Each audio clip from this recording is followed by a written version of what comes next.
Napangiti na lamang si Ariela Salvador nang magsimulang tumugtog ang musikang pangkasal. Hudyat nito ay ang kanyang paghakbang papalapit sa napakagwapong mapapangasawa niya. Ito ay ang kanyang kababatang si Jerome Samonte. Ito na ata ang pinakamaligayang araw ng buhay niya. Ang katuparan ng mga pangarap niyang maging si Mrs. Samonte. Sinasabing ang kasal ang pinakasagradong bagay na mangyayari sa buhay ng isang babae. Now this is it. Ikakasal na siya kay Jerome Samonte, ang lalaking kay tagal na niyang pinapangarap. Matagal na siyang may gusto kay Jerome, na anak ng ka-business partner ng Daddy Donald niya. Sa totoo lang, hindi nga siya halos pinapansin ni Jerome noong una.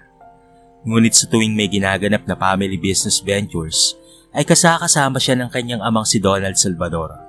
Dahil si Ariela lang naman ang nag-iisang tagapagmana ng napakalaking Salvador Ventures Association. Isang successful business organization na pagmamay-ari ng kanyang amang yumao na. Nagsimulang maging malapit ang loob nila Jerome noong palagi niya itong tinutulungan, lalo na pagdating sa business dahil hindi ito marunong.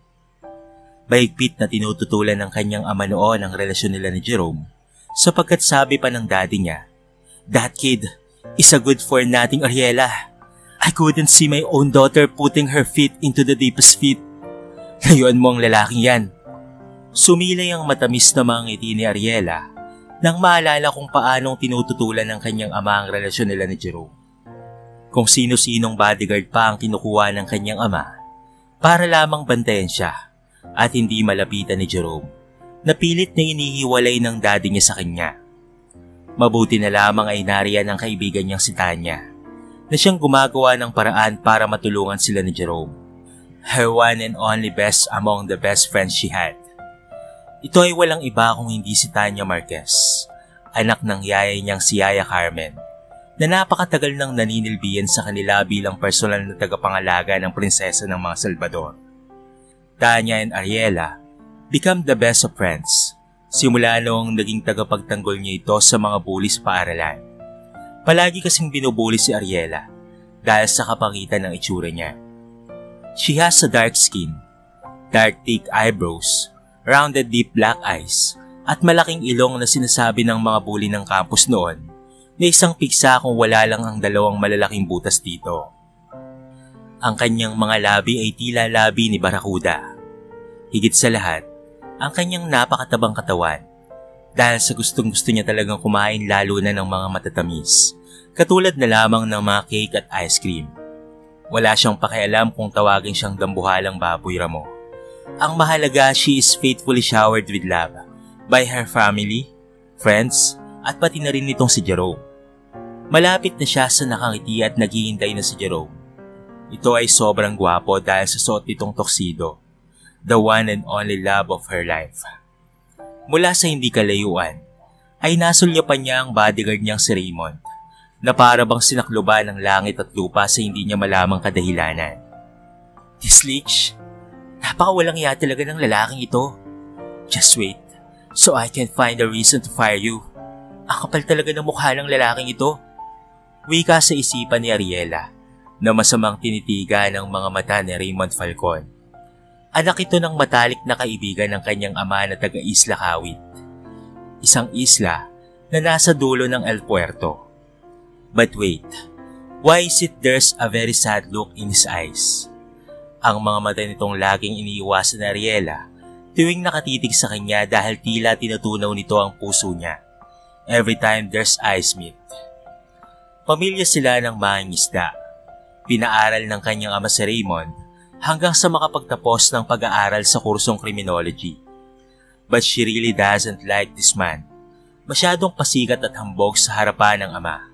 Well, he was really something dahil sa napakatalino nito at kaagad na nakapasa sa Napolcom. But to Ariela's disappointment, nag-apply ba naman itong bodyguard niya right after na he passes the Napolcom examination? Hindi pa niya nakakalimutan ang gabing narinig niyang nag-uusap ang amang si Donald at pati na rin si Raymond. Uncle, totoo po ang lahat ng sinasabi ko at hindi po ako gumagawa ng kung ano-ano mang pong kwento just to have your favor. dahil sa matagal ko na pong gusto si Ariela. I personally heard them. Napatutot sa bibig si Ariela sa narinig na gusto siya ni Raymond. But fact is man, how dare him? Alam naman itong may boyfriend na siya. At hello, Raymond Falcon? His name ranged a bell in their campus. He was a total jerk to the ladies. He was known na heartbreaker. Bakit? Actually, wala siyang pakialam. Raymond isn't inferior to Jerome when it comes to looks. Dahil napakagwapo nito. Sobrang ganda ng katawan. Na-flatter pa ang puso niya nang minsang nakita niya itong nakubad. Doon pa mismo sa campus nila. And wait, hindi ba't he was her first kiss? Dive in, dive in, dive in. Sigaw ng mga baliw niyang kaklase na binigyan siya ng surprise party sa mismong kaarawan niya. It's college days sa business department nila.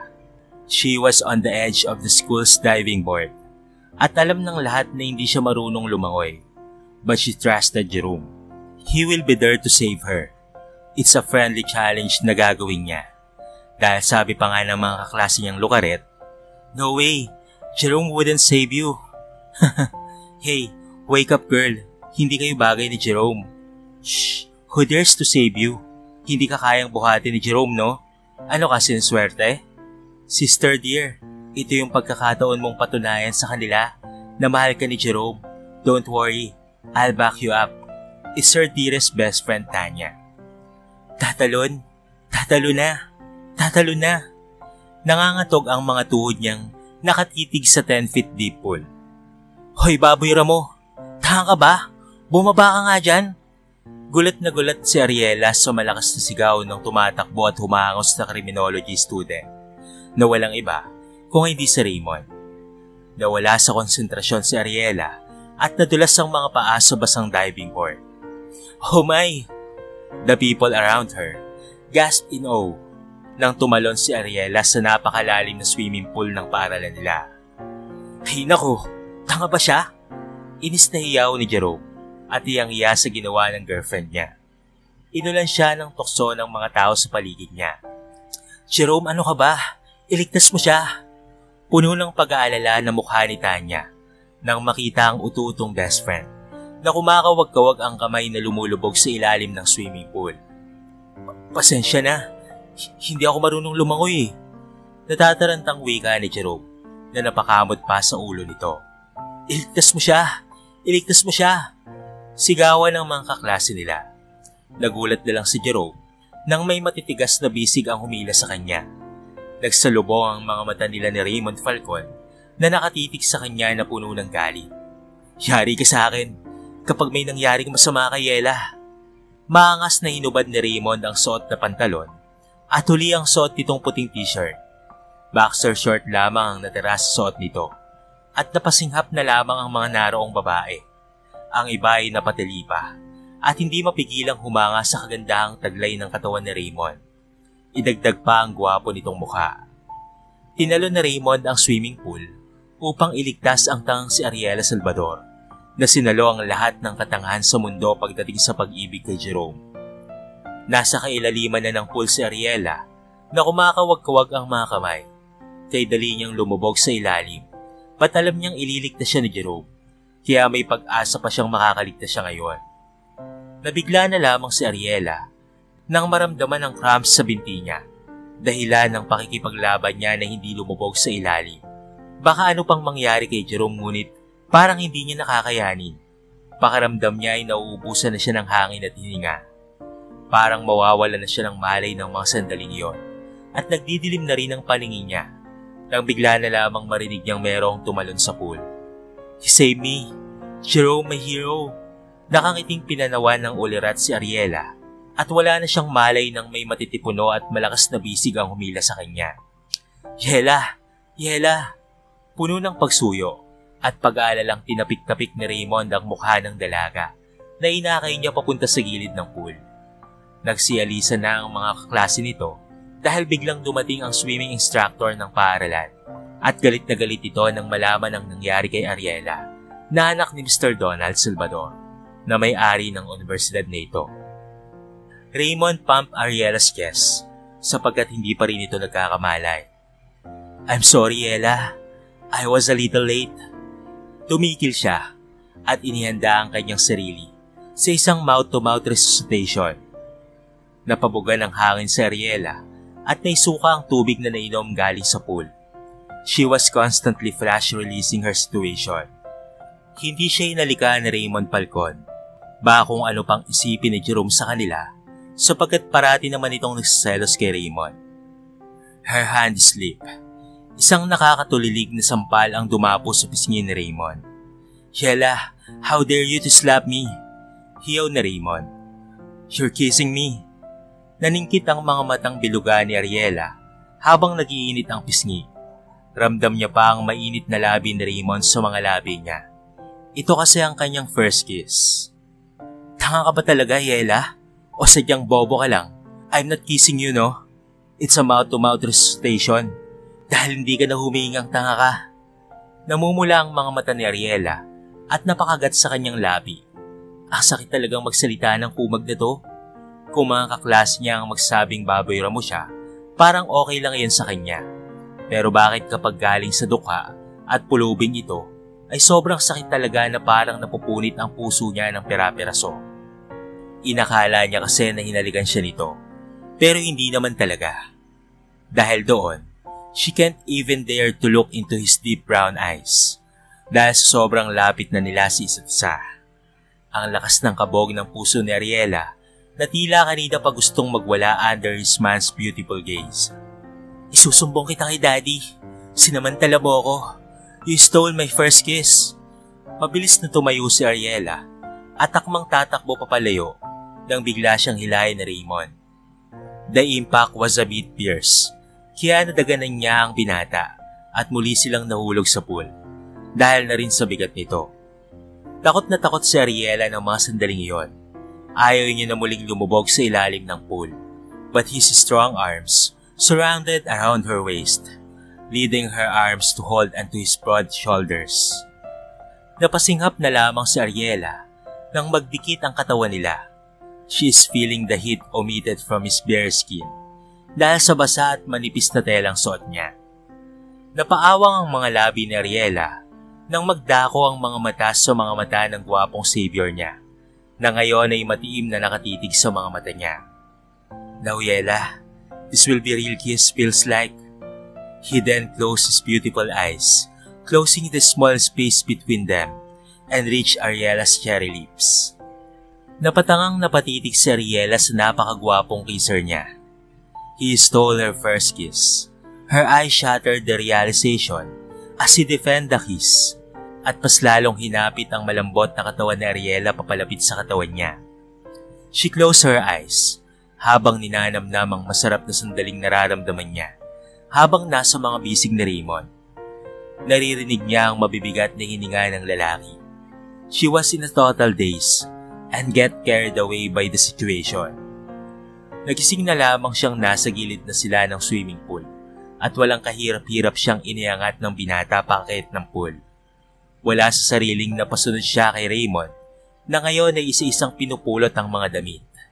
Naglalakad sila sa campus at wala itong suot na damit habang hawak-hawak nito ang mga kamay niya patungong garahe ng school tungo sa kotse ni Ariela. Nagiinit ang pakiramdam ng naglalakad na bride na si Ariela habang naaalala ang first kiss niya na inagaw ng walang yanyang bodyguard. Ngunit nagulat at napasingap na lamang ang lahat nang matikas itong naglakad. Sinalubong siya na may luha sa mga mata. Kagad siya nitong binuhat at dinala sa labas. Narinig niya pa ang sigaw ni Jerome. Hey, mangingisda! Put down my bride! Ano ba? Falcon! Sigaw ni Jerome kay Raymond na tila walang naririnig. Hindi kaagad nakapagsalita si Ariela. Hindi niya naiintindihan ang damdaming niyang nakikita itong may mga luha sa mga mata. Dinala siya nito sa loob ng bridal car. What are you trying to do, Falcon? Casual na tanong ni Ariela sa binata. Alam niyang wala itong gagawing masama sa kanya. Huwag kang magpakasal kay Jerome. Hindi ka niya mahal. Kiyamanan mo lang ang habol niya sa'yo. Umiiyak na wika nito. Naginagap ang mga kamay niya. Look, who is talking? Aren't you not referring to yourself? Na pera lang ang habol sa akin? Bulyaw na Ariela sa binatang si Raymond. Yela, wala akong pakialam sa pera mo o kayamanan mo. Kung may nagmamahal sa'yo, ako yun at wala nang iba. Yela, mahal na mahal kita. Bakit ba hindi mo ako magawang paniwalaan? Dahil ba sa mahirap lang ako at walang pera? Yela, ako yung totoong nagmamahal sa'yo. Oo, galit na galit ako sa'yo. Dahil lang tanga-tanga mo. Hindi mo nakikitang niloloko ka lang ni Jerome. But Ariela, just this last time, I'm warning you. Kahit hindi mo ako magawang mahalin, it's okay. Huwag ka lang magpakasal kay Jerome, please. Nagulat si Ariela nang magdilim ang paligid niya when Raymond activated the tinted glass windows ng sasakyan. Hindi na sila makikita ng mga tao sa labas. Anong ginagawa mo? Sana'y makinig ka sa akin. Niloloko ka nila. May relasyon sila, Yela. Makinig ka. Niloloko ka lang nila at may masama silang balak sa'yo. Umiyak si Raymond habang nagpapaliwanag kay Ariela at napapailing naman ang dalaga. I don't know what you're shaming, pero hindi ako naniniwala sa'yo. Nababaliw ka na ata kung ano-ano na lang ang pumapasok sa isipan mo. And you are ruining my wedding. Hindi na natapos pa ni Ariela ang sasabihin nang bigla siyang kinabig ni Raymond at hinalikan sa labi. That kiss again. Ilang ulit na nga ba siyang hinalika ng pangahas ng lalaking ito? Marahas na itinulak ni Ariela si Raymond, pero tila brasong bakal ang mga braso nito na humahapit sa bewang ni Ariela ngayon. Falcon! Impit na usal ni Ariela. Naramdaman niya ang mga luha nito na naglabas sa mga pisngi niya at ganoon na lamang ang pagkalusaw ng lahat ng inis niya sa binatang ito. Yela! Bulong nito sa pagitan ng mga labi nila. Napapikit si Ariela sa hindi may paliwanag na sensasyong kanyang nararamdaman ng mga sandaling iyon. Hindi niya ito kailanman nararamdaman sa tuwing kasama niya si Jerome. Raymond closed the space between them as he closed his eyes at muling siniil ng halik ang mapupulang labi ni Ariela. She closed her eyes in a moment. Bahala na sa sandaling itong mapapaubaya siya sa nararamdaman niya before she will be tied into being Jerome's wife. Bakit ngayon sa araw ng kasal niya lamang naramdaman ng ganito? Ikinawit niya ang mga braso sa batok na Raymond at kumanti sa bawat halik nito. Mapupusok na mga halik ni Raymond na nagpalito ng puso niya sa kasalukuyan. I love you, Yela. I love you so much. Bulong nito. She can feel the throbbing of her heart habang tinutugon ang nag-aapoy ng mga labi ni Raymond. Ray, usal niya sa pagitan ng mga ungol. Bakit nga ba siya nagkakaganito sa araw mismo ng kasal nila ni Jerome? Sunod-sunod nakatok sa bintana ang nagpagising sa natatangay na diwa ni Ariela. Sweetie, anong ginagawa ng lalaking yan sa'yo? Walang iya ka, ilabas mo si Yela. Sigaw ni Jerome sa labas ng sasakyan, na tila ba binuhusan ng malamig na tubig si Ariela, na nagmamadaling itinulak si Raymond papalayo sa katawan niya. The looks in Raymond's eyes makes her heart skip a beat. Nagmamadaling iniayos niya ang sarili at binuksan ang sasakyan. Yela! Tigil na Raymond sa braso niya. Huwag kang magpakasal sa kanya. Nakikiusap na wika ni Raymond habang hinablot naman ni Jerome ang kabilang braso niya at naigpit siyang hinawakan. Yela, huwag mo kong ipahiya sa harapan ng mga tao. Nagbabanta ang mga boses nito. Falcon, K-Bop, alam naming pera lang ang habol mo kay Yela. Hindi ka ba nahiya sa sarili mo? Isa ka lang hamak na mangingisda na biniisan ni Tito Donald. Wala ka ba talagang kahiyan sa sarili mo, ha? Hindi ka na babagay kay Yela. Nagulat si Ariela sa narinig mula sa piyansi niya. First time niya itong narinig na magsalita ng masama. Yela, please, huwag kang magpakasal sa lalaking yan. Niloloko ka lang niya. Nagulat si Ariela nang itinulak siya ni Jerome at hinablot si Raymond papalabas ng kotse at sinuntok ito sa muka. Hindi naman lumalaban si Raymond dito. Jerome, sweetie, stop it. Niyakap niya ang likuran ni Jerome. Malakas siya dahil malaki naman ang katawan niya. Duguan na ang gilid ng mga labi ni Raymond at nasugatan ang kilay nito. Ray, umalis ka na. Umalis ka na, ano ba? Hindi napigilan ni Ariela ang sariling singhan nito dahil sa awang-awa siya ngayon kay Raymond. Alam niya sa sariling mabuting tao itong si Raymond Falcon. Kiela, come with me. Sumama ka na sa akin. Nagsusumamang wika ni Raymond. Ha? Raymond, nababaliw ka na ba? Hindi kita mahal. At alam mo yan dati pa. Si Jerome ang mahal ko. Know your place. Isa ka lang bodyguard na kinuha ni Dad. At kahit kailan, at hindi ko ipagpapalit si Jerome sa isang kagaya mong tao. Anong ipapakain mo sa akin kung magiging tayo? Ano, isda sa umaga? Sa tanghali at sa gabi? She doesn't mean to be rude, but she has to. Para tumigil na itong si Raymond. Jerome smirk at napangising hinapit ang katawan ni Ariela. That's my good girl. Let's go, sweetie. We are late in our wedding. Wika ni Jerome na inakay si Ariela papasok sa simbahan matapos itong dampian ng halik sa noo at tapunan ng masamang tingin si Raymond. Kitang-kita ni Ariela ang sakit na bumalatay sa mukha ni Raymond ng mga sandaling yon. Kaya hindi maintindihan ng babae ang kakaibang damdaming lumulukob sa puso para kay Raymond na iniwan sa labas ng simbahan na tahimik na lumuluha. Dumaan sa tabi nito si Tanya at inabutan siya ng panyo. Freaky, inirapan siya ni Tanya at sumunod sa loob ng simbahan. Nanlalabo ang mga mata ni Raymond sa luha habang naglalakad papalabas ng gate ng simbahan. Dinig niya pang muli ang tugtuging nagsisimulang tumulog. Hudyat upang muling maglakad ang bride patungo sa groom. Ginawa niya na ang lahat para hindi matuloy ang kasal ni Ariela kay Jerome, ngunit siya ay napiko. Malaki ang pagsisisi ni Raymond kung bakit ngayon lamang siya nagpursiging sabihin kay Ariela ang nararamdaman. Kung sana ginawa niya ito dati pa, baka sana ay napasa kanya na ang babaeng pangarap at minamahal niya. Hindi sinasadyang mabangga ni Raymond ang isang taong papasok ng simbahan na may kausap ito sa telepono. Masamang tingin ang ipinakol nito sa kanya. Pinulot ng binata ang nalaglag niyang telepono at hindi sinasadyang mapakinggan ang pakikipag-usap ng taong yon sa kung sino man. Ma'am, nandito na po ako sa labas at naihanda ko na po ang yate na sasakyan ng bagong kasal. Natigilan si Raymond at nagkunwaring may tinatawagan para hindi mapansin na nakikinig siya. Binundol ng kaba ang puso niya nang marinig ang mga katagang yon patungkol sa bagong kasal. Naihanda ko lang ang lahat, ma'am. Ihanda mo na rin ang bayad. Nakangising wika ng lalaki at humitit ng sigarilyo. Hindi maintindihan ni Raymond pero kinakabahan siya para kay Ariela. Kaya't imbis na umalis ng simbahan ay nanatili siya roon upang bantayan si Ariela dahil masama ang pakiramdam niya sa lalaking yon. Mula sa hindi kalayuan ay pumwesto si Raymond at tinitigan kung sino ang kausap ng lalaking yon na naroon sa loob ng simbahan. Maya-maya lang ay nakita niya si Tanya na palingalinga at nagmamadaling lumapit sa lalaki. May dinukot ito sa loob ng bag na kulay puting sobre at iniabot sa lalaki. Kaagad rin itong bumalik sa loob matapos luminga sa paligid at nagbasid sandali kung may taong maaaring makakita rito.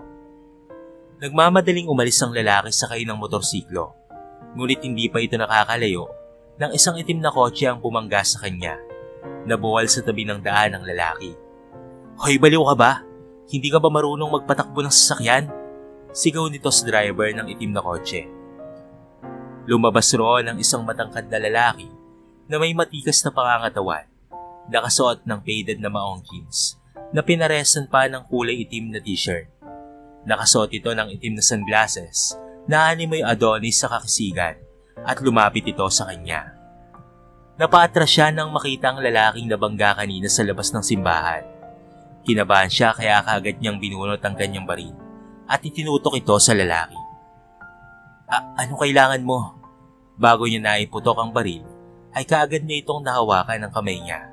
Nagsukatan sila ng lakas ng lalaki at napasinghap na lamang siya ng wala pang ilang minuto ay nagawa na nitong tanggalan ng bala ang baril niya. Isang mabilis na pagkilos ang ginawa ng lalaki. Akmang tatakbo na sana siya nang maramdaman niya ang pagkahilo matapos tamaan ang ulo niya sa isang malakas na sipa mula sa lalaking bumangga sa kanya kanina. Natapos ang kasalan ni Jerome at Ariela. Napakasaya ni Ariela ng mga oras na to habang nakahawak sa mga bisig ni Jerome. Kasalukuyan na silang nasa hotel kung saan ginaganap ang resepsyon ng kasal. Nakangiti si Ariela habang kinukuhanan sila ng mga larawan. Siya na ata ang pinakamasayang babae sa balat ng lupa ng mga oras na yon. Sinuri niya ang paligid at sinuyod ang tingin. Ngunit may kakaibang kirot ang puso niya na hindi matagpuan ni Ariela sa mga mata niya si Raymond. Malamang ay umalis na ito at hindi na magpapakita pa sa kanya, lalo na sa nangyari kanina. Hindi napigilang nasalat niya ang mga labing kanina lamang ay inaangkin ni Raymond. Masama mang pakinggan dahil may asawa na siyang tao. Pero bakit tila may kiliti ang puso niya sa tuwing naaalala ang mga halik na iyon? Pilit na iwinaglit ni Ariela ang isiping iyon at itinoon sa asawa niya ang atensyon. Napangiti siya nang lumapit sa kanya si Tanya, ang matalik niyang kaibigan. "Congratulations on your wedding, Beshi. I'm so happy for you." Niyakap niya ang kaibigang nakangiti. "Salamat, Besha. Naihanda ko na ang lahat, Besh. Ako na ang bahala, and prepare yourself for your honeymoon. 1 linggo ang bakasyon mo. Don't worry, ako na ang bahala sa kumpanya mo." Kahit papaano ay napakalaki ng pasasalamat niya dahil palaging nandito sa tabi niya ang kaibigan. Dahil ito ang gumagawa ng mga kailangan niyang gawin tuwing may date sila ni Jerome o hindi kayo nagbabakasyon. She trusted Tanya so much. Hindi may paliwanag ang kabang nararamdaman niya habang lula na sila ng sasakyan patungong pier, kung saan naghihintay ang yate na pag-aari ng pamilya Salvador. Habang ang asawa niyang si Jerome ay kanina patahimik at nakatuon ang atensyon sa daan. "Sweetie, may problema ba?" Nag-aalalang tanong niya sa lalaking katabi. Magaan itong umiti at kaagad na nag-iwas ng tingin sa kanya. "Nag-aalala lamang ako. Ilang araw tayong mawawala sa kumpanya at si Tanya lang ang naiwan doon. You know, I don't trust that girl." Puno ng pag-aaling lang ang wika ng lalaki sa kanya.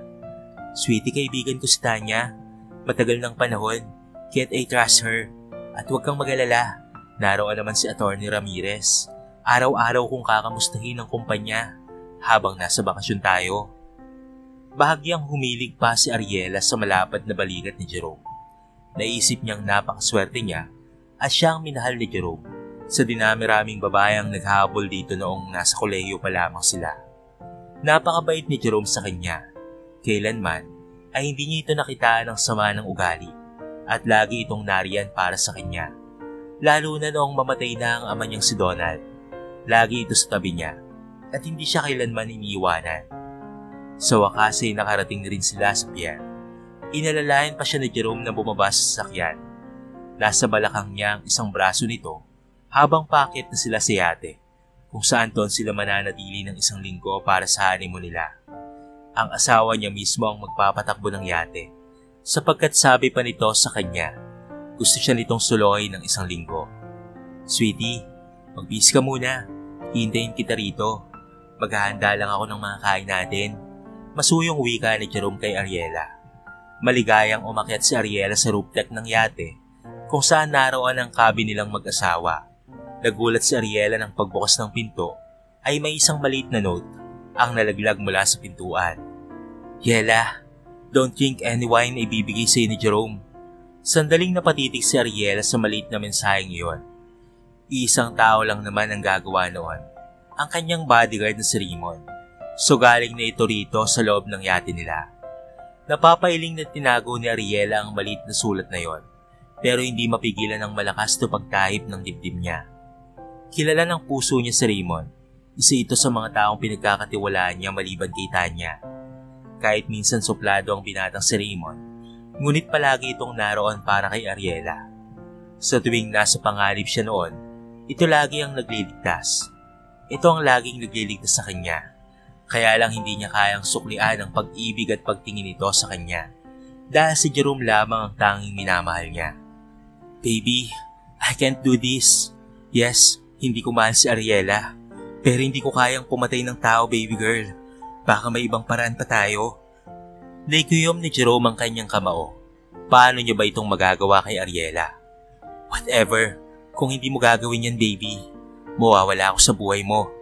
Nagtatampong wika ni Tanya na kausap ngayon ni Jerome sa telepono. "Kitagal niyo na akong sinasaktan. Nagtitiis lang ako dahil alam ko namang mahal mo ko.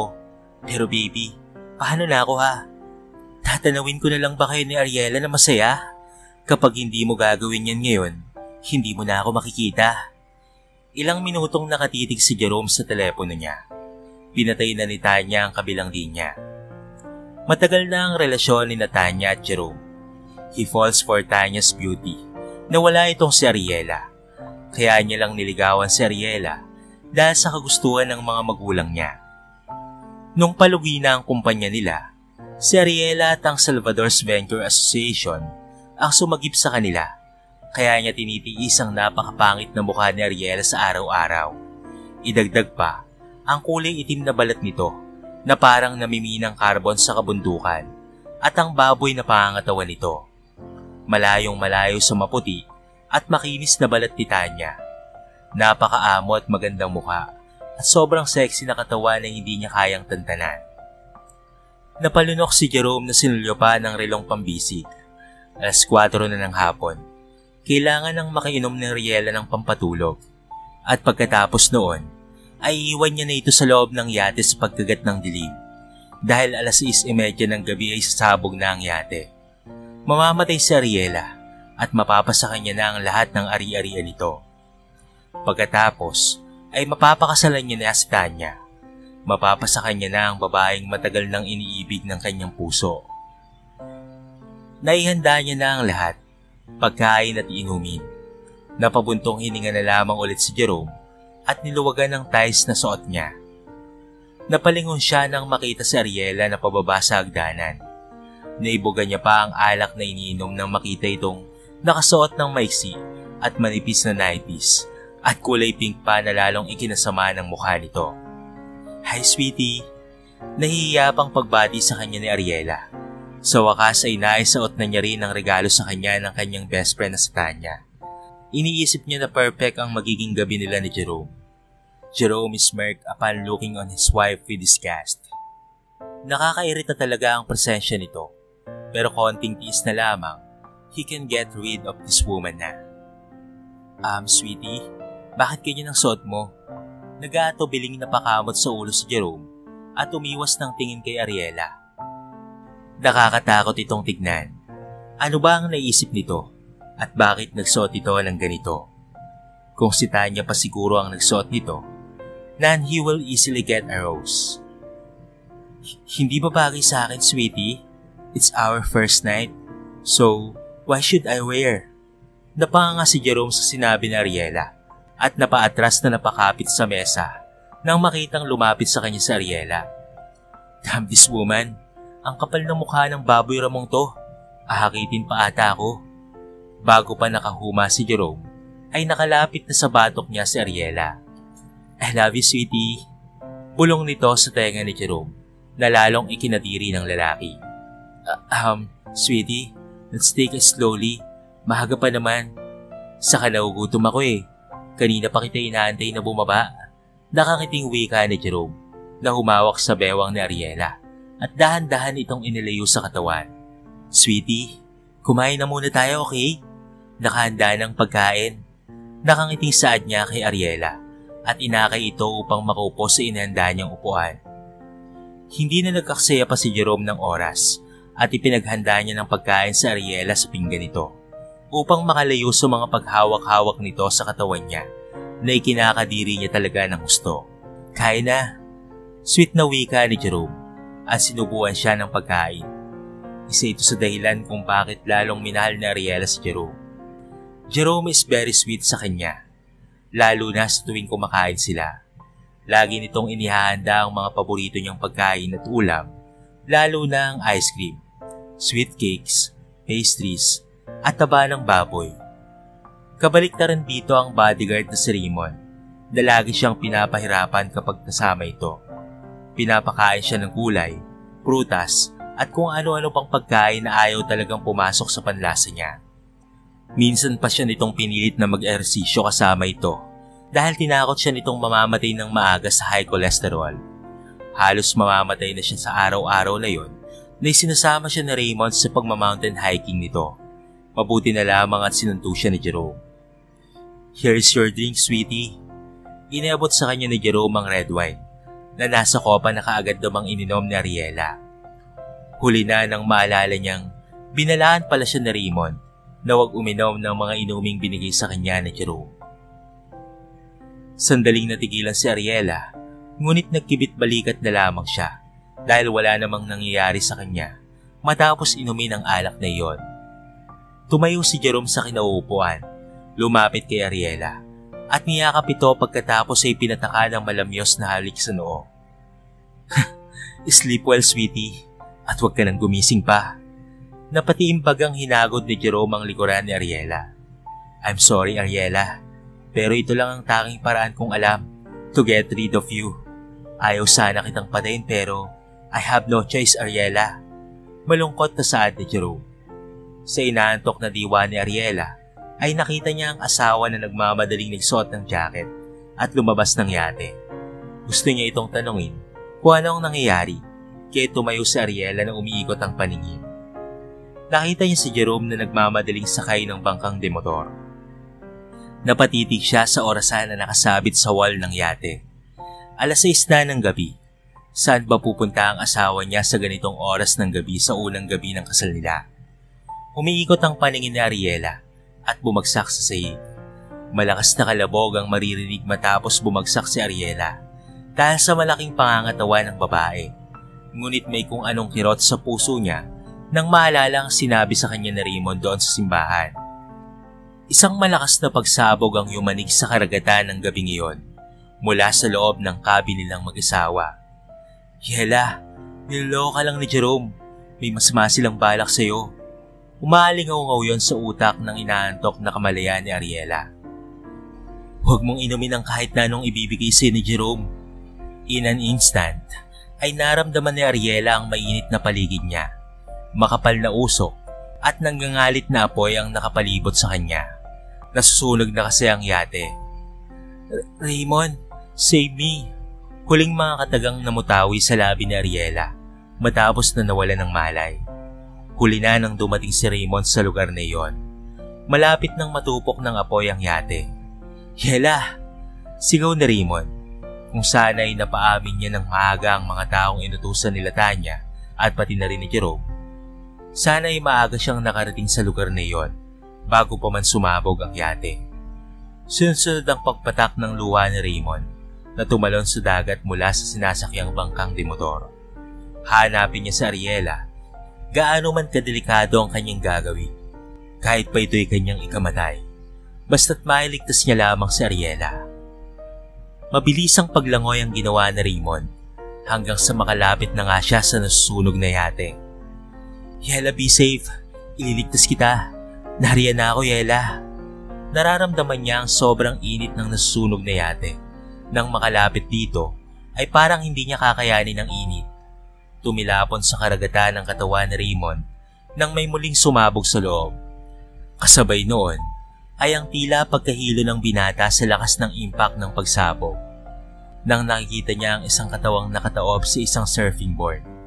Yela, hindi may paliwanag ang siyang nararamdaman ni Raymond ng mga oras na yon nang makita ang sunog na katawan ni Yela na nakataob sa surfing board. Nakaagad namang nilangoy ni Raymond. Hindi niya iniinda ang nararamdamang pagkahilo at mas nanaig pa ang kagustuhang mailigtas sa panganib si Ariela. Nagising si Ariela sa isang hospital bed. Palinga-linga siya sa paligid at nakita niya ang lalaking katabi na nakaswero rin. It's her bodyguard, Raymond. Napapikit si Ariela at pilit na inaalala ang nangyari sa loob ng yate. Napakatinding init ang nararamdaman ng inaantok na diwa ni Ariela. Naaalala niya ang lahat ng sinasabi ni Raymond na babala sa kanya. Kung ganoon, ay may nilagay si Jerome sa inumin niya, kaya ganito ang naramdaman niya. Hinablot ni Ariela ang suot na kwintas na may pendant na pana at pati na rin palaso. Regalo ito sa kanya ni Raymond. Inubos niya ang lakas upang sugatan ang sarili gamit ang pendant ng kwintas to keep herself awake. Nakaramdam siya ng hapdi at tumitinding init. Kailangan niyang makalabas ng apoy. Nararamdaman ni Ariela ang matinding init. Kaya't gumapang na lamang siya sa sahig to breathe an air dahil tila wala na siyang hangin. Natupok na ng apoy ang taas na bahagi ng yate nang may bumagsak sa kanyang bagay, isang surfing board. Falcon, save me! Maigpit na kumapit siya sa surfing board at napapikit na lamang. Sana'y naniwala siya kay Raymond. Sana'y sumama siya rito kaysa magpakasal kay Jerome. Kung sana lang ay nakinig siya sa gwapong bodyguard niya na naglalahad ng pag-ibig sa kanya, ay biglang sumabog naman ang tangke ng LPG at tumilapon ang nasusunog na katawan ni Ariela sa tubig dagat habang maigpit na nakakapit sa surfing board. Napangiwi siya sa sakit ng katawan sa bahagyang pagkilos niya. Nasunog ang halos buong katawan ni Ariela. Napahawak siya sa kanyang muka, ngunit ganoon na lamang ang pagkabahala niya nang maramdaman ang gaspang ng balat niya sa mukha. Pati kasi ang mukha niya ay nasunog na rin. Napadako ang tingin niya nang bumukas ang pinto ng kwarto niya. It's Attorney Sanya Ramirez. Ariela, salamat sa Diyos at nagising ka na rin. Nagmamadali itong pumasok at lumapit sa dalaga. Tinawagan ako ni Raymond. Sinabi niyang sunduin ko kayo sa baybayin dahil may nangyaring masama sa iyo. Thank you Lord. Mabuti na lang at naligtas ka ni Raymond. Ang walang hiyang Jerome na yan ay magbabayad siya sa ginawa niya. Hindi na siya makakalabas pa ng kulungan sa kabaliwan niya. Galit na saad ni Sanya. Anong nangyari? Napapailing ito. Oo nga pala. 2 araw na itong walang malay. Pinadakip ko sa mga pulis ni Jerome at Tanya dahil suspect sila sa nangyaring pagsabog sa yate. Akawalan mo sila. Sabay na napatingin sina Sanya at Ariela sa kinahihigaan nitong si Raymond. Nagising na ito at bahagyang bumangon. Isinandal nito ang ulo sa headboard ng hospital bed. Anong ibig mong sabihin? Nagtatakang tanong ni Ariela kay Raymond at nakakunot ang noo. Wala tayong ebidensya laban sa kanila, kaya hindi tayo mananalo sa kaso. Palabasin mo sila nang sa gayon ay gawin nila ang mga bagay-bagay na nais nilang gawin nang magkaroon tayo ng ebidensya laban sa kanila. Nakapikit na paliwanag ni Raymond. Hindi ba sinabi mong nahuli mo yung taong inutusan nilang maglagay ng bomba sa yate? Tanong ni Attorney Sanya, pinsan nito ni Ariela. Pinatay ko na. Binaral ko sa ulo matapos niyang sabihin sa aking sasabog na ang bomba 20 minuto na lamang. Seryosong saad dito at tumalikod sa kanilang dalawa. Napatanga si Ariela sa narinig at hindi makapaniwala sa narinig na sinabi ng kanyang bodyguard. At alam niyang suplado ito, pero hindi niya inaasahang papatay ito ng tao dahil sa kanya. So ano ang binabalak mo? Tanong ni Ariela sa lalaki. Let them out in the prison. Bibili tayo ng bangkay. Sunugin natin at sabihing si Ella yon dahil hinahanap pa rin naman siya ng mga Coast Guard hanggang sa ngayon. So they will start to act according to their plan. Dahil sigurado akong kakamkamin ni Jerome ang lahat ng ari-arian ni Ariela. Pagkasabi nun, ay muli itong tumalikod at pumikit. Kaagad na nagpaalam sa Sanya sa pinsan upang gawin ang sinabi ni Raymond. Tama ito. At maganda ang planong gagawin nila para malaman nila ang totoong balak ng mga kalaban nila. Bakit mo ito ginagawa? Sigurado ka bang magagawa ito sa akin ni Jerome, ha? Baka nagkakamali ka lang, Falcon. Si Tanya, matalik ko siyang kaibigan. Baka nagkamali ka lang sa mga hinala mo. Nagulat si Ariela nang bigla itong bumangon at nagbabaga ang mga tingin na nakatitig sa kanya. Kailan ka ba magigising sa katangahan mong baboy ramo ka, ha? Then let's see kung mahal ka ba talaga ng Jerome mo. Bulyaw nito sa kanya. Pagkatapos ay tinalikuran siya at hindi na kinausap pa. Lumipas ang 3 buwan. Narito siya ngayon sa isang malaking bahay na may matataas na bakod. Dito siya itinago na Raymond Falcon kina Jerome at Tanya. Pero hindi na siya makatiis na hindi makita si Jerome. Sobra niya nang namimiss ang kanyang asawa. At wala na siyang balita sa anumang nangyari sa kumpanya nila. Kaya maaga pa lamang ay nasa labas na siya ng Salvador's Ventures Association na pagmamay-ari nga niya. Hindi pa siya pinapasok ng gwardiya dahil sa hindi siya nito kilala dahil sa nasunog ang mukha niya sa nangyaring pagsabog ng yate. Sige po Manong, hihintayin ko na lamang po si Jerome Matanya. Magalang niyang saad sa security guard at naghintay doon sa tabi. Nakatalukbong si Ariela ng isang scarf upang itago ang sunog niyang mukha at hindi makita ng mga tao dahil sa mas nakakatakot ang mukha niya sa ngayon.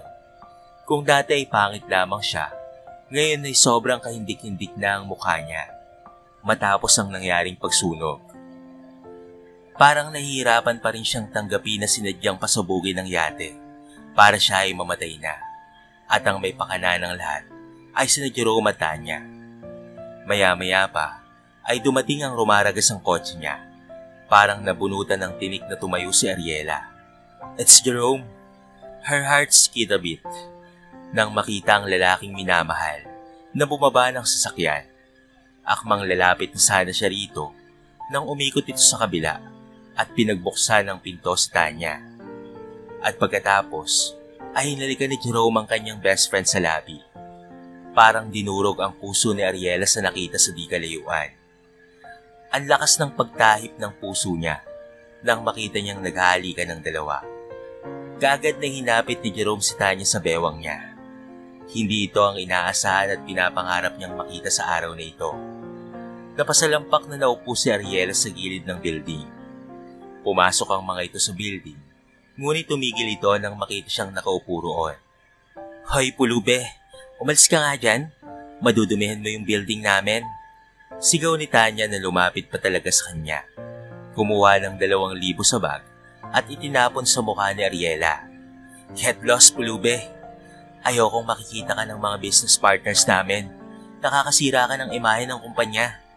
Pulyaw nito at sa kanya pa lamang napansin na pinalitan na pala ng pangalan ng kumpanya nila. Wala na ang Salvador's Venture Association.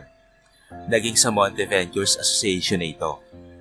Naningkit ang mga mata ni Ariela sa nabasa. "Baby, let's go. Hinihintay na tayo ng mga business partner natin sa loob." Parang itinulos sa kinatatayuan si Ariela nang muling hapitin ni Jerome si Tanya sa balakang. Muli pa nitong hinalikan si Tanya sa kanyang tenga. Ang lalandi, nasabi niya na lamang sa kanyang sarili. What she saw disgusted her so much. Kung sana ay pinaniwalaan niya lang si Raymond. "Mga hayop kayo." Akmang hahabulin na sana niya si Tanya upang ito ay daluhungin. Nang bigla na lamang merong isang malakas na bisig ang pumigil sa kanya at itinali siya sa matitipunong braso nito. Ito ay walang iba kung hindi si Raymond. Kagad siyang hinila ni Raymond at ipinasok sa loob ng kotse na sinakyan nito. Sa kanya pa lamang napansin na nakasuot ito ng office suit. Malamlam ang mga matang tumitig siya sa gwapong mukha nito. Still he doesn't change. Kahit pumukha na siyang sunog na ulikba, lagi pa rin nariyan ito sa tabi niya. Umuwi sa tinitirhan niyang bahay. Inaalagaan siya. Pinagluluto siya ng mga kain bago pa ito umalis. At umuwi kinagabihan na siya pa rin ang inaalala kung nakakain na ba siya o hindi pa. "Stop staring on me, Baboy Ramo. Kung gusto mong umiyak, umiyak ka. Sinabi ko na kasi sa'yo na huwag kang pumunta rito. Dahil kami ng Sanya ang bahala sa lahat. Dahil ayaw kong makita mo sila at masaktan ka pa. Pero ang tigas-tigas ng ulo mo talaga. Kahit kailan ay hindi ka nakikinig sa akin. Kailan ka matitino ha? Kailan mo ba matatanggap na hindi ka mahal ni Jerome at niloloko ka lang niya?" Mahaba ngunit mahinahong litanya nito kay Ariela. Napangiti si Ariela sa sarili. Ang mga ngiting iyon ay naging tawa at naging malutong na tawa. Hanggang sa ilang minuto ang lumipas sa kakatawa, ay tumigil siyang may luha sa kanyang mga mata. Hanggang sa naging masagana ang pag-agos ng mga luha niya sa mga matang nakatitig sa labas ng bintana. Napadako ang luhang mga mata sa kumpanyang pag-aari na pinalitan ng pangalan. Sobrang tanga ko. Ang tanga-tanga ko. Ang tanga kong nagtiwala sa mga taong inakala kong mahal ako at hindi ako sasaktan. Pero sa huli, pera ko lang pala ang habol nila sa akin. Napatikhim itong napalingon sa kanila pang tahimik na si Raymond. "Ano Raymond? Masaya ka na? Masaya ka na sa katangahan ko? Sa nakakadiri kong mukha? Bakit hindi mo ko nilayuan? Ang tigas ng ulo ko, hindi ba? Hindi ako nakikinig sa'yo dahil tanga ako. Ano? Pagtatawanan mo ako? Mumurahin mo ako? Lalaitin mo na ako? Ano pang hinihintay mo?" Napasigaw ito habang walang humpay ang pagtulo ng mga luha sa mga mata. Parang pinipiga ang puso ni Raymond sa nakikita at hindi niya kayang makita ang babaeng ito na ganito. Pinaharurot na Raymond ang sasakyan at dinala si Ariela sa tutok ng bulubunduking bahagi ng lugar nila. "Get out, Baboy Ramo!" Seryosong saad na Raymond. Nang hindi siya kumilos, ay lumabas ito ng sasakyan at pinagbuksan siya ng pinto. Kinaladkad siya ng binata at dinala sa tabi ng malaking punong kahoy. Kasalukuyan silang nasa tuktok ng bundok. Malamig ang simoy na dumadampi sa balat niya at nakatanaw sa malawak na syudad. "Ilabas mo ang lahat ng samaan ng loob mo. Sumigaw ka kung gusto mong sumigaw. Bugbugin mo ako kung gusto mong manakit." Seryosong saad na Raymond na nakatanaw sa malayo. "Ilabas mo ang lahat ng sakit sa puso mo at ihanda mo ang sarili mo. Dahil bukas na bukas ay lalabanan mo na sila at kukunin mo ang lahat ng pagmamay-ari mo." Napahagulgol ng iyak si Ariela, hindi dahil sa nangyaring kataksilan, kung hindi nang dahil sa lalaking nasa tabi niya, na kailanman ay hindi siya iniwan kahit ilang ulit niya pa itong ininsulto. Narito pa rin sa tabi niya ang lalaki at siya ay inaalagaan. "Bakit ka pa nandito ha? Bakit hindi ka umaalis? Bakit ka ba ganyan ha, Falcon? Wala akong kwentang tao. Hindi na ako mayaman. Wala na akong pera. Wala na akong isasahod sa'yo. Kit umalis ka na. Iwanan mo na ako at hayaan mo na lang ako." Hilam sa luhang wika ni Ariela. Ngunit nagulat siya nang biglang hablutin ni Raymond ang scarf na nakatalokbong sa sunog niyang mukha. Hindi man lamang ito nandidiring titigan siya ng puno ng pagmamahal. Hinawakan nito ang mataba niyang pisngi na nakakadiring tingnan. Nagulat si Ariela nang siilin siya ng halik ni Raymond sa mga labi. Tumulo ang mga luha sa mga mata nito, habang buong pagsuyong gumagalaw ang mga labi nitong nakalapat sa mga labi ni Ariela. Hindi ko yan gagawin dahil sobra kitang mahal, Yela. Kahit ano pa man ang mukha mo, wala akong pakialam. Hindi ang mukha mong pangit ang minahal ko, kung hindi ikaw bilang babae, ikaw bilang Ariela. Kaya ang sabihin mong leon ka, ay kamatayan ko na, Yela. Kahit galit ako, dahil napakatanga mo, pero mahal na mahal pa rin kita, Yela. At wala akong magagawa sa nararamdaman kong ito. Mahigpit na niyakap ni Raymond si Ariela at muling hinagka ng babaeng itinatangi ng puso niya. Parang naubusan ng hininga si Ariela nang malaman ang lahat mula kay Raymond at pati na rin kay Sanya. Pati ang pagkamatay ng ama niya ay kagagawan rin pala ni Tanya na siyang nahagip ng dashboard ng isang sasakyan na nakapark sa parking space ng Salvador's Venture Association. Tinanggalan nito ng brake ang sasakyan ng amang si Donald. Nakuha nila ang ebidensya matapos ang mahabang pag-iimbestiga ni Raymond. Habang si Jerome naman ang siyang gumagawa ng paraan na may transfer sa pangalan niya ang lahat ng ari-arian ni Ariela na pinipigil naman ni Sanya. Kasalukuyang dinidinig ang kasong ito sa korte. "Freeze all my bank account, Sanya. Pati na rin ang finance department ng kumpanya. Oras na para bumalik ako." Nang uuyam na mga tinginang ipinukol sa kanya ni Raymond. "Sigurado kang babalik ka na? Para ano? Para mas lalo ka pang masaktan?" Asik ni Raymond sa kanya.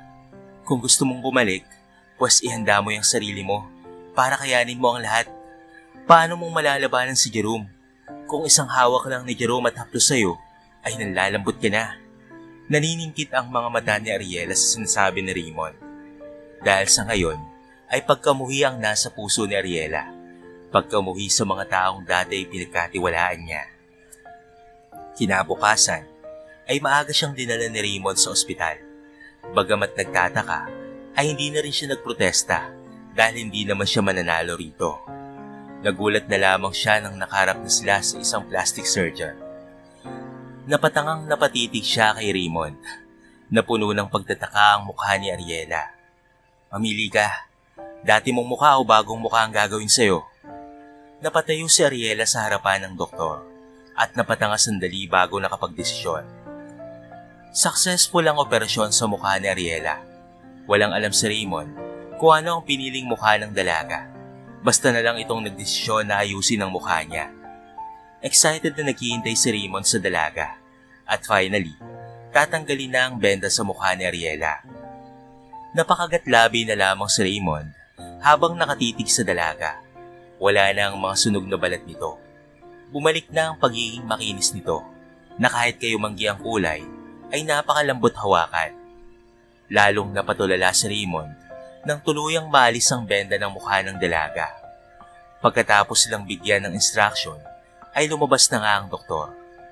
Napatayo si Raymond sa kinauupuan at lumapit kay Ariela na nag-aatubiling tumingin kay Raymond dahil naroon na naman ang kakaibang kabog ng dibdib niya sa tuwing nakatitig sa kanya ang binatang ito. "Yela, I miss you." Tuluyang nalito ang puso ni Ariela matapos mamutawi sa labi ni Raymond ang mga katagang iyon. Wala siyang binago sa mukha niya. Ipinatanggal niya lang sa doktor ang mga nasunog niyang balat. Nagulat si Ariela nang bigla siyang kabigin ni Raymond. Halos magdikit na ang kanilang mga ilong dahil sobrang lapit nila sa isa't isa. Lalong lumakas ang pagkabog ng puso ni Ariela nang hapitin pa siya lalo ni Raymond hanggang sa nagkadikit na nga ang kanilang mga katawan. Naramdaman ni Ariela ang kakaibang init na inihatid ni Raymond sa katawan niya. Isang pamilyar na sensasyon na kay Raymond niya lamang nararamdaman kapag kasama niya ito. Dati kay Jerome ay wala silang ganitong moment kagaya ng inihatid ni Raymond sa kanyang katawan. Umiwas ng tingin si Ariela sa binata, ngunit sinil siya nito ng malagablab na halik sa mga labi. Mga halik na nagbibigay sa kanya ng hindi may paliwanag na nadarama. Aminin man niya o hindi, si Raymond lang ang umahalik sa kanyang labi. At sa totoo lang, na-miss niya ang mga halik ng binatang ito. "Ray," mahina niyang usal nang maghiwalay ang mga labi nila. "Bakit ganyan ka? Hindi ka ba nandidiri sa mukha ko, Falcon? Pangit ako. Napakapangit ng mukha ko." Namumuo ang mga luha sa mga mata ni Ariela na napatitig ito kay Raymond. "I don't care kung pangit ka sa harapan ng iba. Ang mahalaga ay mahal na mahal kita. Para sa mga mata ko, ikaw ang napakaganda sa lahat, Yela. At hindi ka pangit. Ipapakita ko sa iyo ang tunay mong kagandahan na hindi mo na ilalabas dahil sa masyado kang busy para magmahal. At pati na rin mag-alaga sa mga walang kwentang tao sa buhay mo."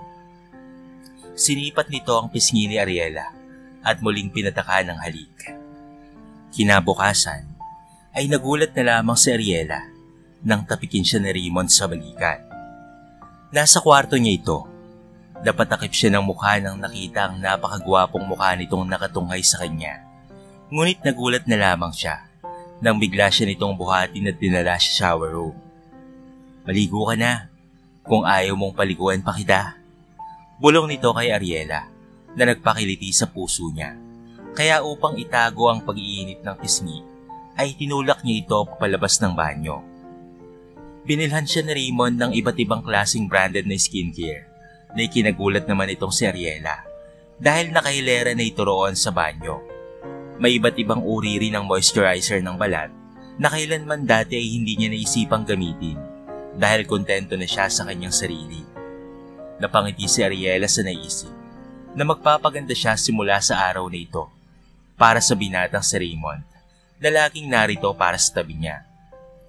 Humihingal na si Ariela nang nakatatlong ikot na siya sa grounds ng subdivision na tinitirhan nila ngayon, ngunit hindi pa siya titigil at kakayanin niya pa. "Kaya mo pa ba, Yela?" Nag-aalalang tanong na Raymond na sumasabay sa pagtakbo niya. "Kaya ko pa." Humihingal na sagot ni Ariela. "Pwede ka namang magpahinga kung napagod ka na. Wala namang pumipilit sa iyong magpapayat ka eh." Seryosong saad na Raymond. Siguro ay ginagawa ito ni Ariela para magustuhan siya ni Jerome. Oras na magkita silang muli. Malalim na buntong hininga na lamang ang kumawala kay Raymond habang si Ariela ay nakangiting kumapit sa braso niya. "Ay nako, nakakapagod. Ang layo pa ng punong yun oh." Turo ni Ariela sa lilim ng puno kung saan ay naroon ang sasakyan nila. Sinadya niya pang lambingan ang kanyang boses. "Ay Raymond, ano ba?" Napatili si Ariela sabay halakhak nang buhatin siya ng binata sa matipunong braso nito. Napakapit siya sa batok nito at malaya niyang natitigan ang prominenteng kagupuhan ng lalaking may kalong sa kanya. "Hindi ba ako mabigat, Ray?" Naglalambing na wika ng dalaga. "Mabigat pero malakas naman tong braso ko, kaya okay lang. Kayang-kaya ang maganda kong baboy ramo. You can count on me." Napakalawak ng ngiti ng sumilay sa labi ng binata pagkatapos sabihin yon kay Ariela, na ngayon ay tila na hipnotismong nakatitig sa kagupuhang taglay ni Raymond. Di bali nang tawagin siyang Baboy Ramo, kung ganito naman siyang alagaan ay willing siyang maging Baboy Ramo habang siya ay nabubuhay. Bakit nga ba hindi kaagad niya napansin ang kakaibang tinitibok ng puso niya kapag kasama niya ang binatang si Raymond? At ngayon niya lang naramdaman na may damdamin pala siya rito dati pa man. Siguro ay natabunan niyo ng mga pangarap niya balang araw na maikasal sa lalaking si Jerome. Makalipas ang 5 buwan, ay nakahanda na ang lahat para sa pagbabalik ni Ariela sa kumpanya. Excited na siya sa araw na iyon. Sa paglipas ng 5 buwan na kasama niya sa Raymond, ay naging malapit na ang loob niya sa binata, o mas tamang sabihin na natutunan niya na itong mahalin. Ibang-iba ito kay Jerome. Sa piling ni Raymond, ay natagpuan niya ang sariling napakasaya. Naramdaman niya kung paanong alagaan at mahalin ng tunay. 5 buwan siya nitong tinuruan ng healthy lifestyle at healthy living. Lalong-lalo na ay ang tamang ehersisyo ng katawan. Ang dating timbang niya na 80 kilograms, ngayon ay nasa 48 kilograms na lamang dahil sa pagdidisiplina niya sa kanyang sarili. Tinuruan na rin siya ni Raymond kung paanong mag-ayos sa sarili at paanong magsuot ng damit na naayon sa kanya.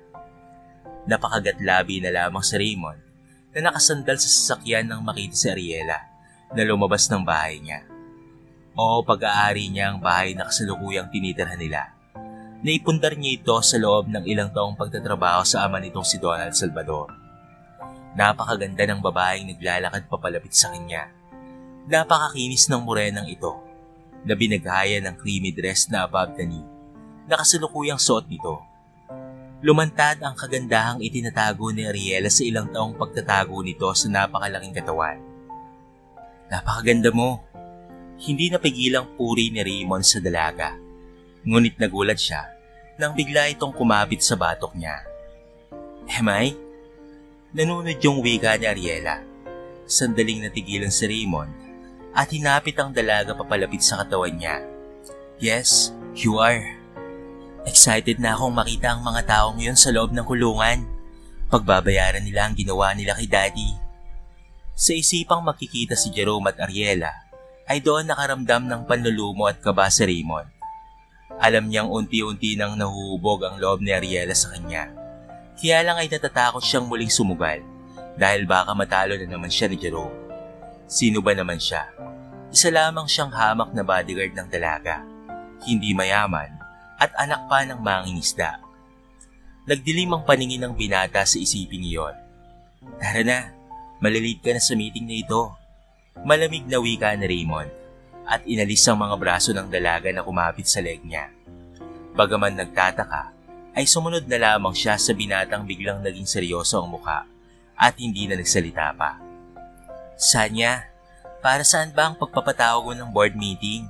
How dare you? Isa ka lang namang abogada ng pamilya Salvador. Patay na sila. You should know your place.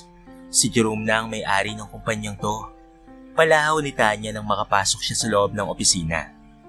Napangisi na lamang si Sanya sa narinig dahil kahit kailan ay ang kapal talaga ng mukha ng babae nito. Sanya, tigilan mo na nga ang pag-atake sa amin. Baka makalimutan ko pang pamangkin ka ni Sir Donald at alisin kita sa pwesto mo. Pagod na ako sa ginagawa mo. Hindi napigilang bulyaw ni Jerome kay Sanya. Hindi makagalaw ang kumpanya dahil sa pagpipris mo ng finance department, pati na rin ang bank accounts ng asawa ko. Sumusobra ka na talaga. Jerome, hindi ko magagawa ang pagpipris ng accounts ni Ariela without her permission.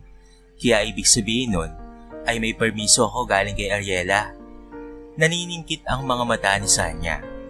Niloloko mo ba kami? Patay na si Ariela bago mo pa i-freeze ang accounts niya at pati na rin ang finance department ng kumpanya. Pasensya na pero sumusunod lang naman ako sa anak ng may-ari ng kumpanyang ito. Nakangising sabi ni Sanya. Habang si Jerome naman ay pinukpok ng malakas ang mesa at naiguyom ang kamao nito.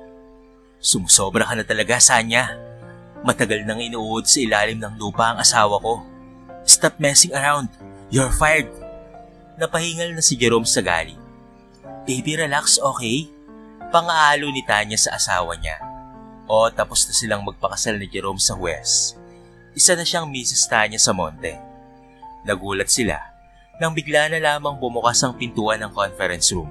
At mula roon ay naglakad si Raymond na may kasamang magandang babae na nakakapit sa braso nito.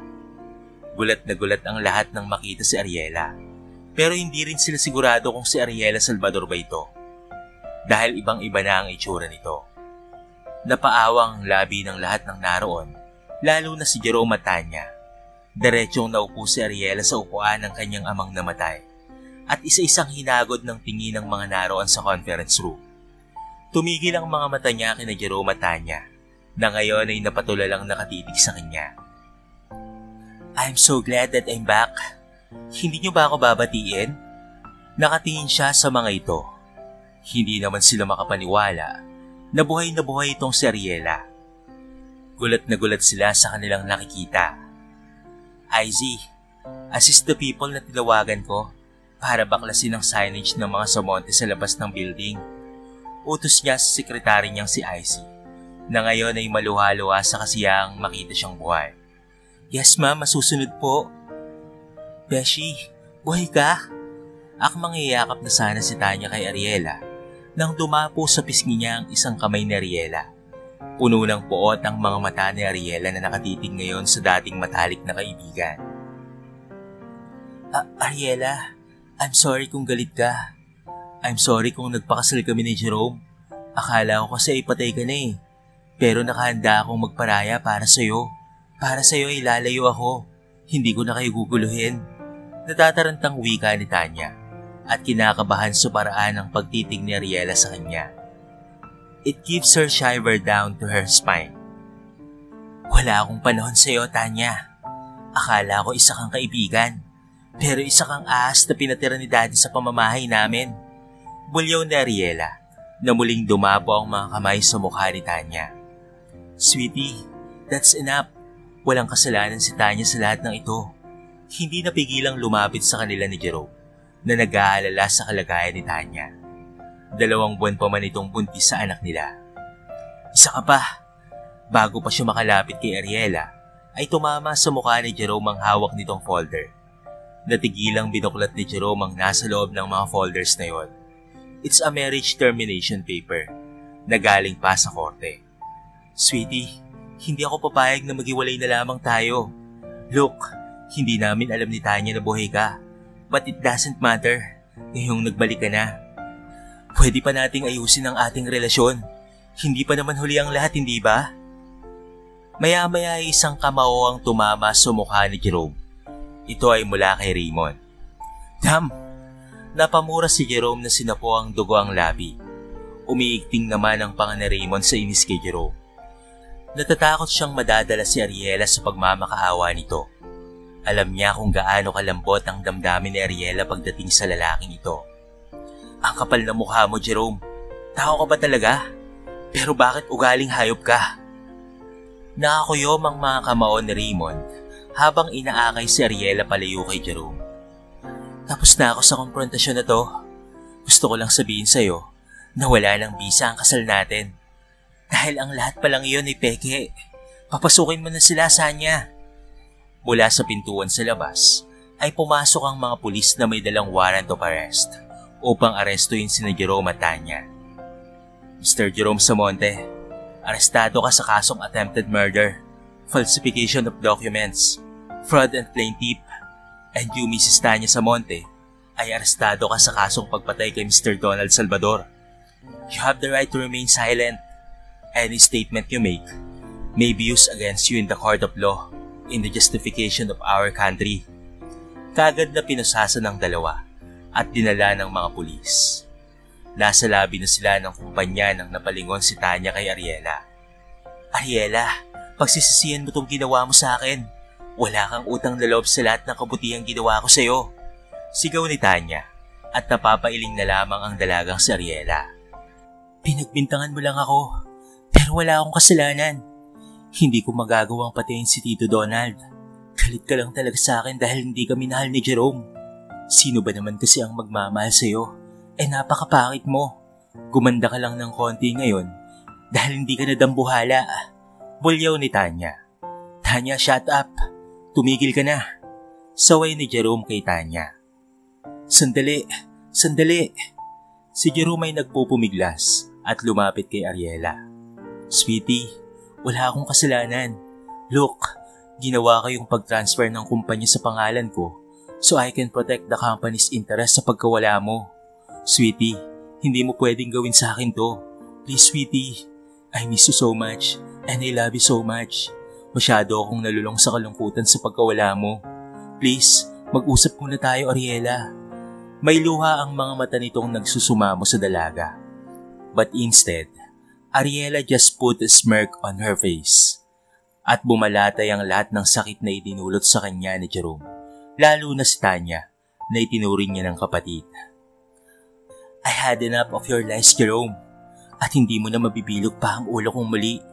Napakalaki ng pagsisisi ko kung bakit ako nagpakatanga sa'yo noon.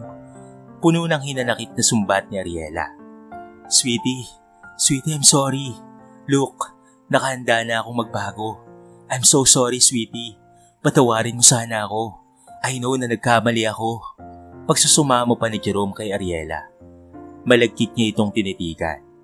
Kay laki na ng pinagbago ng pangangatawan ni Ariela. Kung dati ay para itong dambuhalang baboy ramo, ngayon ay sumisigaw na ang kaseksihan ng katawan ng kanyang asawa. Napakagandang tignan nito sa bagong ayos ng pananamit. At sa kanya lamang napansin ang napakagandang mukha ni Ariela. Kung ganito ito dati, ay hindi niya ito ipagpapalit kay Tanya. Mas maganda pa ito kung ikukumpara kay Tanya ngayon. Tama na rin sa akin ang minsang pagkakamali kong mahalin ka, Jerome. Sa sobrang pagmamahal ko sa iyo, ay nakalimutan kong mahalin ang sarili ko. Kaya dumating na ako sa puntong napapagod na ako sa pagmamahal ko sa iyo. Ayoko na ng pag-ibig na nakakapagod at nakakasakit. Mas gusto kong sumubok ng isang pag-ibig na walang sukatan.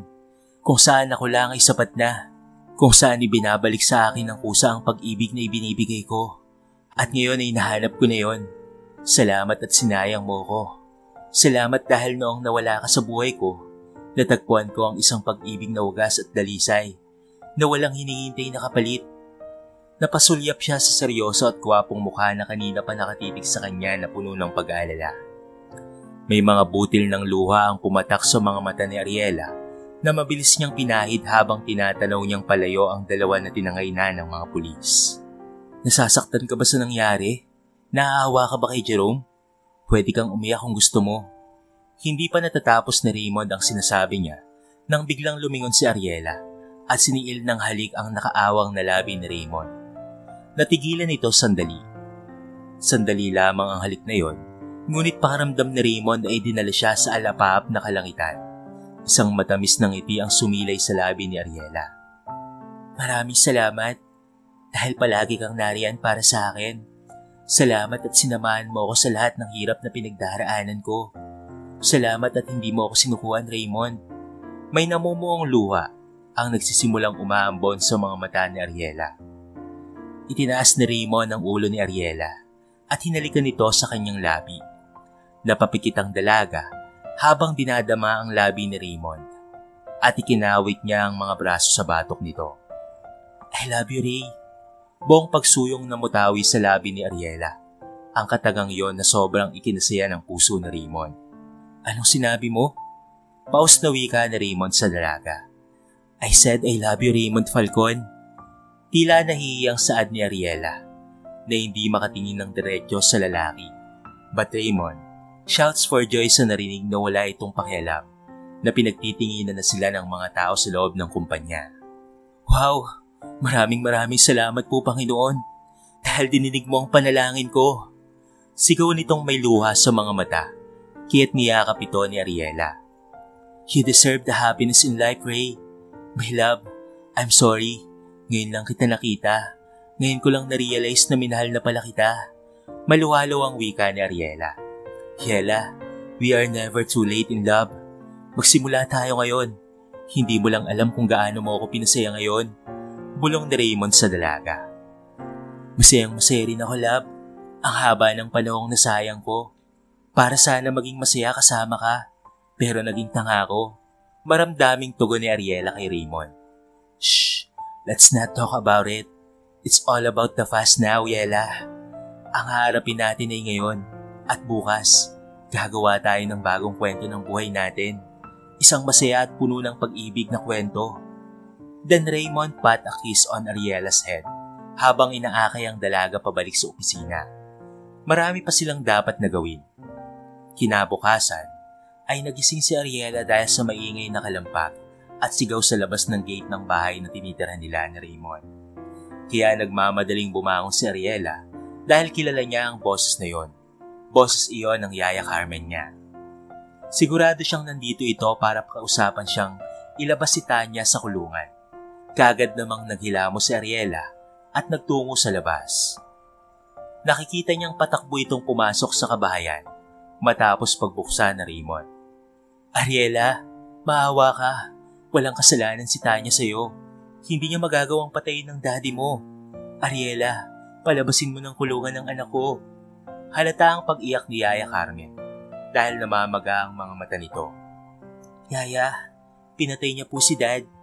Tinanggalan niya po ng brake ang sasakyan ni Daddy nung araw na maaksidente si Daddy. Kaya hindi ko maaaring palagpasin ang ginawa ni Tanya. Hindi napigilan ni Ariela ang bugso ng kanyang damdamin. Ariela, kapatid mo si Tanya. Kaya't maawa ka. Hindi mo tunay na ama si Sir Donald. Kaya't palabasin mo na ang kakambal mo sa kulungan. Utal-utal at nanginginig na wika ni Yaya Carmen. Sinungaling ka. Hindi napigilan ni Ariela na masigawa ng babaeng nasa harapan niya. Hindi niya matanggap ang sinasabi nito. At saka ang layo-layo naman ang pagmumukha nila ni Tanya para maging kakambal niya ito. Yun ang katotohanan. Sabay ko kayong isinilang noong araw. Si Tanya ay fraternal twin mo. Kaya hindi kayo magkamukha. Kasabay kong nanganak ang asawa ni Sir Donald na si Ma'am Sheila. Pero binawian siya ng buhay. Kaya't pinalitan ko ang anak niya sa pagnanais na magkaroon kayong dalawa ng magandang buhay pagdating ng araw. Kaya ako na masukang yaya sa bahay ni Sir Donald ay para maalagaan ka dahil anak din kita. Tila nang hila ang tuhod ni Ariela sa revelasyon na nalaman mula sa yayang si Carmen na siya palang tunay niyang ina. Hawak niya ngayon ang isang DNA test na nagpapatunay na ina niya nga ito at magkapatid sila ni Tanya. Napakapit siya sa kanina pang tahimik na si Raymond na nasa likuran niya. Pero anong ginawa mo sa anak ni Daddy Donald? Huwag mong sabihin pinatay mo ang batang yon. Nanginginig na wika ni Ariela na parang hindi niya matanggap na pamilya niya ang isang gaya nila, mang walang utang na loob kay Donald Salvador. Ipinaampun ko siya sa isang matalik kong kaibigan na hindi binayaan ng anak na taga-Isla Kawit. Kinakabahan si Raymond nang tumitig sa kanya si Yaya Carmen. Matagal niya nang alam na ampun lamang siya ng mga magulang. Si Raymond, siya ang tunay na anak ni Sir Donald na ipinaampun ko lamang kay Stella na walang anak noon. Patawarin mo ko, Raymond. Napakagulgol ng iyak si Carmen na napaluhod sa harapan ni Raymond. Nanginginig si Raymond sa galit. Hindi niya maipaliwanag ang nararamdaman ng mga oras na yon. Kaya pala napakalapit ng loob nila ni Sir Donald sa isa't isa noong ito ay nabubuhay pa. Lagi pa nga silang napagkakamalang mag-ama noon dahil talagang tunay niya pala itong ama. Lab, saan ka pupunta? Lab, Ray. Mabilis na pinaandar ni Raymond ang sasakyan at iniwan ang mag-inang Carmen at Ariela na nagtatalo. Nang mag-uumaga na, ay hindi pa rin makatulog si Ariela. Hinihintay niyang umuwi si Raymond. Ngunit walang Raymond ang umuwi sa kanya, kaya napagpasyahan niyang hanapin ito. Kanina pa siya palibot-libot sa subdivision nila, ngunit wala siyang natagpo ang Raymond. Nasaan ka na ba? Bakit ka umalis?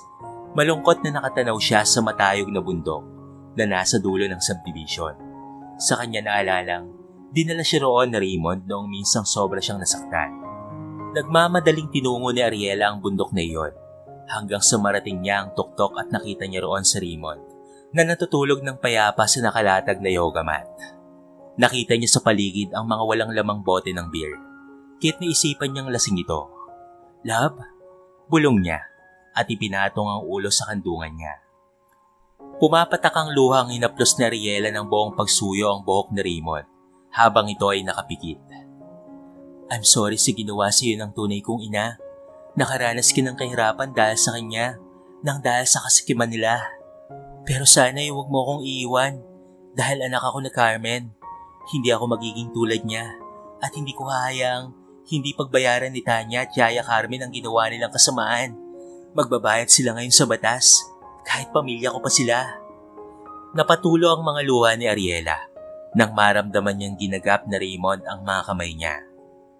Alam kong hindi ka katulad nila dahil hindi sila ang kinalakihan mong pamilya at alam kong mabuti ang puso mo kaya kita minahal.